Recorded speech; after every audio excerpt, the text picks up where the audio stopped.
சிங்கம் என்றுமே சிங்கம்தான் என அதிரடியாக முழங்கியுள்ளார் டிவிகே எனப்படும் தமிழக வெற்றி கழகத்தின் தலைவரும் நடிகருமான விஜய்.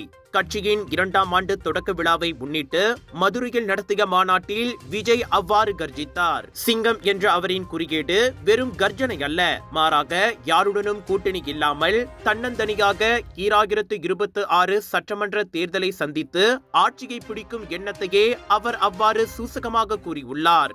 இந்த முகத்துக்கு போட்டீங்கன்னா உங்க வீட்டுல இருக்கிற உங்களுடைய வேட்பாளர் ஜெயிச்ச மாதிரி.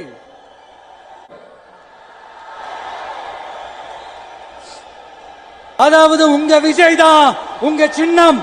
டிவிகேவின் ஒரே கொள்கை எதிரி பாரதிய ஜனதா கட்சி என்றும் ஒரே அரசியல் எதிரி திமுக என்றும் குறிப்பிட்ட விஜய், அடுத்த ஆண்டு சட்டமன்ற தேர்தல் உண்மையில் திமுகவுக்கும் தமது தலைமையிலான டிவிகேவுக்கும் இடையில் நடக்கும் போட்டியே என வர்ணித்தார். எம்ஜிஆர் வளர்த்த அதிமுக இன்று பரிதாபமாக இருப்பதாக போகிற போக்கில் அந்த எதிர்க்கட்சிக்கும் அவர் கொட்டு வைத்தார். இதைவிட முக்கியமான இன்னொரு விஷயத்தை விஜய் கூறியுள்ளதும் வைரலாகியுள்ளது.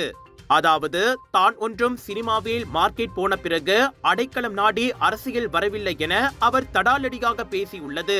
யாரையும் மனதில் வைத்துதான் தமிழக ஊடகங்கள் இப்போதே பரபரப்பை கிளப்பிவிட்டுள்ளன. வாழ்நாள் முழுக்க மக்களுக்காக உழைக்கும் எண்ணத்திலேயே தாம் அரசியலுக்கு வந்திருப்பதாக சுமார் 2 லட்சம் தொண்டர்கள் திரண்ட மதுரை மாநாட்டில் விஜய் பேசினார்.